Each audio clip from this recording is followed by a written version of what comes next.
Happy new year! নতুন বছরের অনেক অনেক শুভেচ্ছা সবাইকে।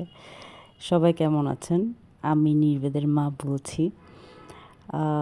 31st নাইট বলতেই তো আসলে একটা আমেজের সময় বা একটা আম বছরের শেষে সবাই আনন্দ করার মতোই একটা দিন। তা আমাদের ক্ষেত্রেও সেটা ভিন্ন ছিল না। আমরাও একই রকম করেই 31st নাইট উদযাপন করেছি।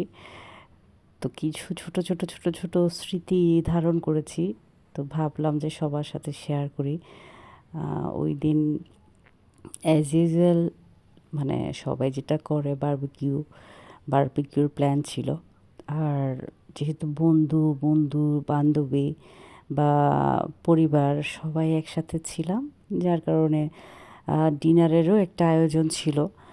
খুব ছোটোখাটো করে একটা ডিনারের আয়োজন ছিল আর ছাদে বারবিকিউর আয়োজন। যদিও আমাদের 2025-এর শেষের সময়টা খুব একটা দেশের জন্য ভালো ছিল না। কিন্তু একটা কথায় আছে না যে নতুন বছর যদি আপনি মন খারাপ করে শুরু করেন, তাহলে নাকি সারা বছরই মন খারাপ থাকতে হয়। জানি না এই কথাটা সত্য কিনা বা এই কথাটার গভীরতা আসলেই কতটুক। এইটা কি তথাকথিত কথা নাকি আসলেই সত্যি কথা সেটা সম্পর্কে আমার কোনো ধারণা নেই। শুধু এতটুকুই জানি যে নিজের জীবনে যেহেতু আরেকটা বছর সৃষ্টিকর্তা উপহার দিয়েছেন, তো এই বছরটা আসলে কেন নতুন করে সুন্দরভাবে উদযাপন করব না? তো আমরা সেটাই করেছি কিংবা করার চেষ্টা করেছি। আর বারবিকিউ শেফ ছিল আমার ভাই অঙ্কুশ আর আমার হাসব্যান্ড প্রান্তিক। তো রাত 12টা বাজার পরে ছোটোখাটো আয়োজন করে সবাই একটু বাজি ফুটালো। খুব বেশি মনের সুখ ছিল না। কিন্তু মানে সবার মধ্যে মনে হলো আর কি যে না একটু 1টা 2টা বাজে হলেও ফুটাই। অন্তত একটা 31st নাইট বা নিউ ইয়ার এটা যেন আমাদের ভালো যায়। এইরকম একটা মেমোরি আমাদের মধ্যে থাকুক।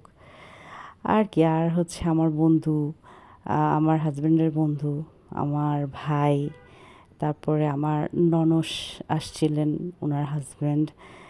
তারা সবাই মিলে ফান করছিল। তো এগুলোও ধারণ হয়ে গেল আর কি। আর সবার 31st কেমন কেটেছে অবশ্যই কমেন্ট বক্সে জানাবেন। আমার তো 31st রাজ্যকে নিয়েই কেটে গেল। রাজ্য মানে কখন আরেকটু বড় হবে, আরেকটু মা ডাকবে আমাকে। যদিও সে এখনো মা ডাকতে পারে না, এটা আমার একমাত্র দুঃখ। 14 মাস বয়স চলছে, বাট মা ডাকে না। সে সব কিছুই কম বেশি হালকা পাতলা ডাকে, কিন্তু মা ডাকে না। সবাই আমার রাজ্যর জন্য আশীর্বাদ করবেন, আমার সংসারের জন্য আশীর্বাদ করবেন। ভালো